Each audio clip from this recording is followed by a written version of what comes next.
my son's an only child. So he's used to, like, it takes a village. So all the village kids. Yeah. So.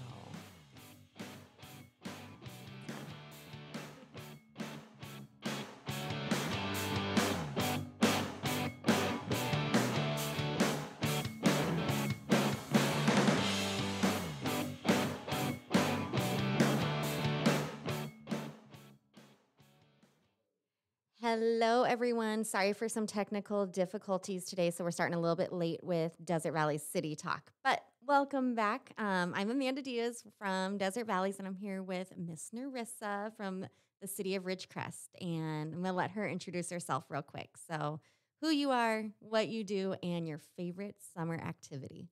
So my name is Nerissa Wegener. I work for the City of Ridgecrest Parks and Recreation Department. I am the interim director for the department, so I oversee what's going on with the park side as well as the recreation side. My favorite summer activity is to travel with my family and try to get away from the heat. Yes. I love all the traveling that's starting to open up and happen. And Yes. we actually just went fishing, my family, and it was our son's first time, and he loved it. Oh, that's cool. Yeah, So. anywhere that's cool, I like to go. I know. So since we're running a bit behind, I'm going to just dive right on into what we're talking about today, which is all the summer activities that are starting to come back and open up. Yes. So let's go ahead and start with the fun stuff with activities in store for summer for kids in the community. Okay, so right now we have our youth summer day camp program going. We started our first session today. It's going to go for 5 weeks. It's for children 5 years to 11 years old. And the dates is June 1st to July 2nd. We do still have a couple of spots open. It is by session, though, so unfortunately we aren't prorating, but if people want to get in and sign their kid up this week, they're not going to be paying for too much time that their kids won't be there. Right. It's $148 a week. We do offer a 10% discount for the second child if you have more than one child that you're enrolling, and 10% for the third child also. First child's a full price. How do people register? So to register for our programs, they'll go to the City of Ridgecrest webpage. They'll click the Parks and Recreation link, and then they'll see a link that takes them to our active program. And that's where they'll create an account if they don't already have one and register for any of the classes that we offer. Awesome. I'll be sure to drop that in the comment section today for you guys. And if I forget after this, feel free to bug me and remind me, everyone. And I can also send the link to you directly so that you can just kind of copy and paste. Perfect. Thank you. And then we are going to be having some summer camps for sports. So there's a volleyball camp coming up, a basketball camp coming up, a soccer camp coming up. Fun. So those are all independent contractors. The city just partners up with people who want to come in and teach these classes to the youth in our community. Is there a specific age range on that one? Those vary. So it depends on what program you're going for. Generally, it's 6 to 13 for basketball. Volleyball is 5 to 10. And there's 2 different ones for the volleyball camp. There's a beginning, and then there's an intermediate and advanced. And that one is for children 5 to 10 years old. That's awesome that things are starting to open back up, kids getting outside and out anywhere. Right. I know that we're pretty excited to have some people in our building, and it's been nice today hearing kids laughing and just having a good time because they've been, in their homes and not really out being active and involved with other children. So it's been nice seeing them smiling and they're having a good time. Good. We also have some robotics camps that are virtual. So if you're not comfortable with your children being in person doing things, those are also an option. And those range in ages from 7 to 12. They're $99 for registration. We have a Roblox coming up, which is June 7th, and July 12th. And then we have Build-A-Bot on June 21st and July 14th. I just love the name Build-A-Bot. I just love that. The Creative Brain have been with us for years. And because they're doing virtual, they're actually offering more. They gave us a list of programs that we could select. So we pretty much went with all of them to partner up just to be able to offer more. So does registration cover any materials that they would need, for a Build-A-Bot and everything? Yeah. So I think with the virtual, what they're doing is the instructor will get a roster telling them who they are, and then they'll reach out to the families. And if there's any supplies specially needed, I believe they mail them to Oh, the families, okay. or they let you know what you need to pick up. I'm not real certain on all of the specifics on those. I feel like all the virtual stuff is a learn as we go process. Right. It's all very Still. new. So, But all of our registration is open for anything that we currently have going on or going to have going on. We are also going to be introducing adult leagues soon. If it gets approved in our budget, which will be on June 16th, I believe, okay. at the city council meeting, if they approve. We talked about budget last episode. So, Yes. So if they approve our budget the way it is, we'll be bringing back our adult basketball league, and then we want to try out a flag football league for the adults as well. how fun. Yeah. So that's something new. Flag football, I believe, is new. Basketball was done in the past. I remember going and watching the adults play basketball when I was a kid. So I was definitely a volleyball player. Basketball was not my strong suit. yeah, I wasn't really athletic at all. So.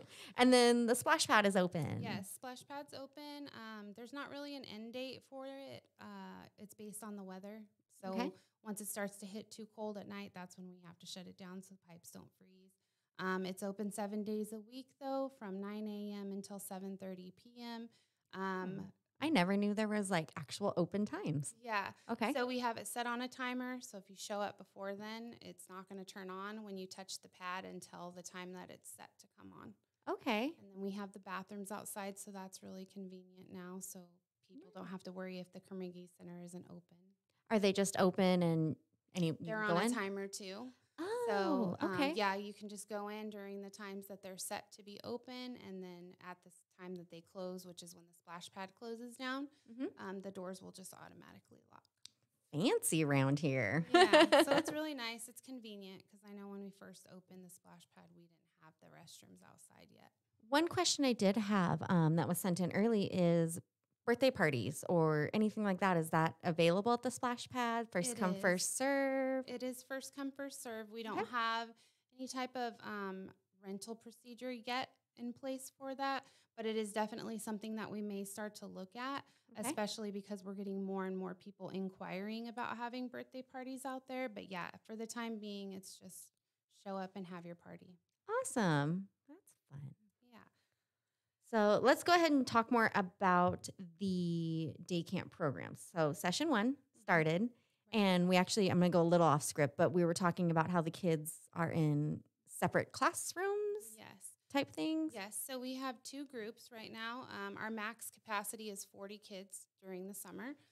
Next summer, we're hoping to be able to extend it to 60 kids, and then we will have 3 groups going. Okay. They're split up by their ages. So we have like 5 to 8-year-olds and then 8 to 11-year-olds. Okay. And it kind of gives them the ability to play with kids that are more along their maturity level and just, on the same page as them. We were talking about that before we started the stream. And I mean, that just makes me feel more comfortable that my little kid's not going to be out there with the big kids. Right. Yeah. Because before they used one classroom and there would be up to 30 kids in that classroom. And then there would be the camp counselors. And then you've got kids who are 6 with 10-year-olds. And it's just too big of an age gap. So variety. It was chaotic sometimes. Being cooped up. Yes. So it's nice to ease back into that process because not a lot of kids were definitely out with other kids for the last year. Right. So, And then in the day camp, we do offer a bunch of different activities that we're going to be doing with them. Some new things that have been discussed, which I guess they did in the past, was having like an overnight camp thing. So depending on where it goes with the COVID restrictions, we may try to pull that together this summer. And if not, it'll be a goal for next summer is to provide the campers with the opportunity to come and spend the night in the Carnegie Center. How fun. That reminds me of like Camp Keep. Yes. Something of that sort. Mm-hmm. So I guess they used to do it in the past and they would just lock them all in and the counselors would be there and they would just play games and do different things. So for now, we'll be doing a lot of crafts with the kids, games, field trips. Where do the field trips consist so of? the kids, in town? Yeah, so Okay. they're all local. We're trying to figure out a way that we could possibly get some sort of form of transportation so that maybe the kids can take field trips to like the animal shelter, places that aren't in walking distance. We've even thrown around ideas of figuring out a way to maybe get the kids to get to go to the fish hatchery, maybe having parent volunteers and coming up with like a waiver that would be protecting the city and then the employees and parents who are driving. But the schools do it, so we're like, there has to be a way to be able to figure something out possibly. But that's fun to still be able to get out, even if it's like, I have to drive my son and another set of kids that, we know or something. Right. How awesome. So right now they just kind of walk in anywhere that's close. They'll go to Beverage and they love it. They get to bring money and they get to go over there and pick what they want to buy. They'll go to the drive-through dairy. They go to Baskin Robbins. They've gone to Infinite Movement, but now that they have their own summer camp, we probably won't be able to do anything like that. Okay. But we plan on talking to like the Gym Cats people and seeing about having maybe a field trip to their gym and seeing what they do. That's awesome that it gets them outside. Yes. Plus the little crafts. Yeah. And then they go out to the splash pad twice a week as well. That's nice. And you said like they can still register that. Yes. So session 2 has 23 kids enrolled, and we're taking up to 40. And that starts next month? That starts on July 6th. Okay. So people have plenty of time to register. And then they can still register for session 1 if they choose. We just aren't prorating anything. Okay. Well, I think it's just nice having the option of doing something. Right. And we have 4 spots available in session 1. Okay, so I will definitely be sure to get that link today in the comments and definitely get your kids involved, everyone. Yeah, and it's a Monday through Friday program, 7:30 to 5 or 7 to 5:30. So it's an all-day program. It comes out to being $148 a week. So if you think about how much babysitting is or daycare is, it's worth the price. Would they have to bring their own snacks? Lunch? So we provide snacks. Okay. We do not provide lunch, so they do need to bring their own lunch. Okay, awesome. So let's go ahead and get into the sports that you talked about. Okay. So we offer our own. So the recreation department has our own sports programs, and we offer flag football, basketball, and soccer for our youth. Registration is open. Our first one coming up is September 21st, and that's our flag football program. Okay. So if anybody's interested in getting their kids signed up for flag football, we're open for registration. We're also open for registration for basketball and soccer as well. And do those open up a little bit later than flag football? Yeah, so basketball is January 3rd, and soccer is April 5th. Okay. So we'll start putting together teams and getting all of that information out. We generally start about a month in advance and building it. So there is a closing date on those. I do not have those on the top of my head. Okay. But we're pretty much going to start doing things a little bit differently than in the past. In the past, it would be kind of like open one and then open the next. But we're just going to put everything that we know we're going to offer in the beginning of the year, and people can sign up whenever they need to throughout the process. Okay, awesome. And then you said it was the different ages to register and then register online as well. Yes. So you're going to go to register for any of our activities. You go to the City of Ridgecrest Parks and Recreation page, click on the link, and it'll take you through, and it'll tell you the age that's, ages required to participate, tells you how much the activity is. It gives you the dates, the times, all of that information. So that's for our programs as well as independent contractors. Okay. And for the sports, do they require physicals? I know, like, no physicals required. It's just a recreation sport, so it's not like super competitive or any of that. It's just for recreation, kids to have fun, for them to learn how to play an organized sport. They learn a lot of the fundamentals when they're playing. Awesome. And then any guidelines that have changed for the sports or spectators?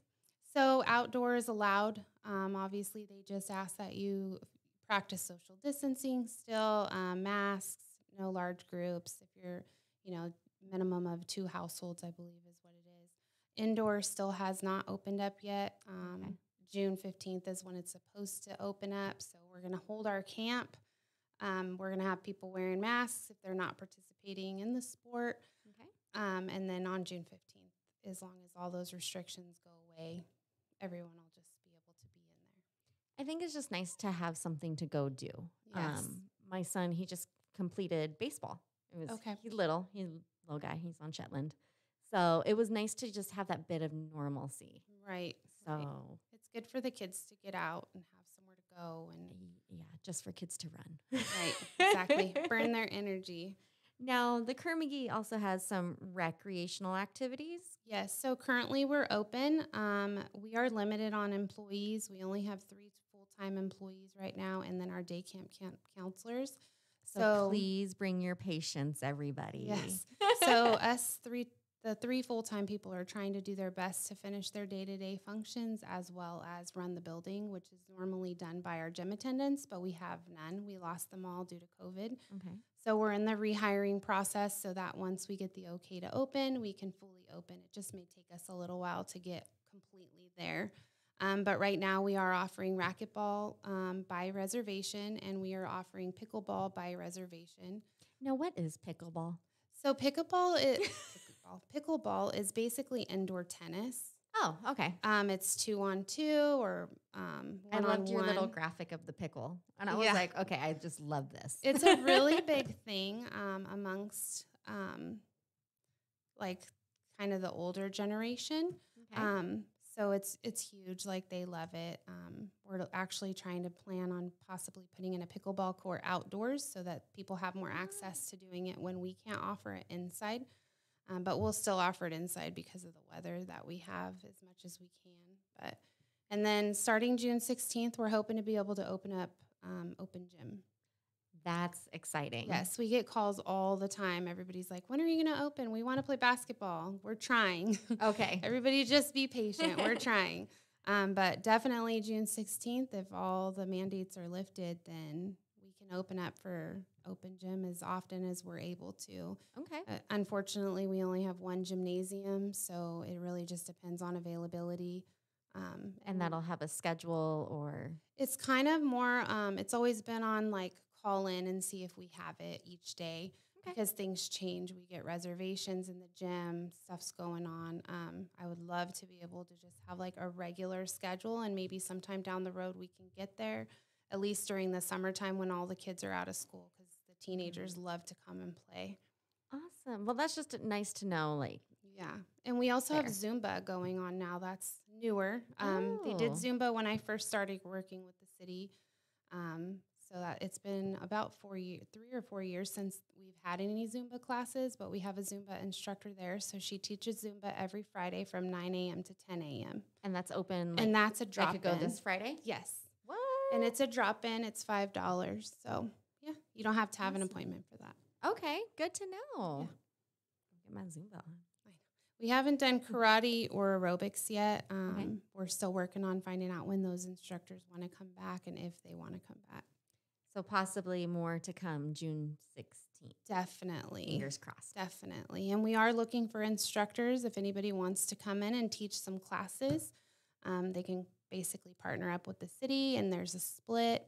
Would they just reach out to you? They would reach out to Melinda Beck, and then she would pass along any information that they need.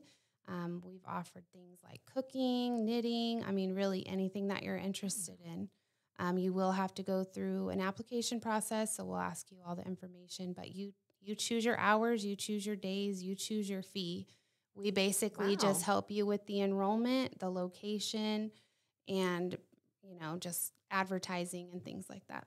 So if anyone honed any cool skills during COVID and want to share, yes, reach out. Okay. We've even had someone come in and teach the kids yo-yo and spin, like the little spin tops and stuff. Really? Yeah. So definitely, if you have anything you want to teach some kids, that's fun. Come on in. That makes me think of hacky sack. Yes. Even adults, if you want to hold an adult class for something or anything, we're looking to get more going on with the community. So that's nice to get out. Yes, definitely. So we're gonna go ahead and start wrapping it up. Quality of life meeting. Yes. So tonight is our quality of life meeting. Tonight, if you see the agenda, we'll be talking about a couple of different grants that have come to surface. There's a total of 5 now. I learned of another one on my way here.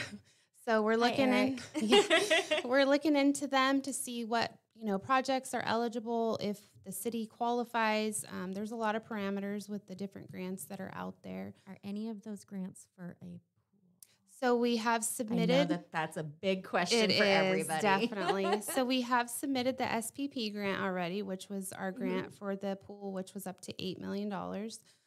So we've submitted our application. We're waiting to find out whether or not we won the grant.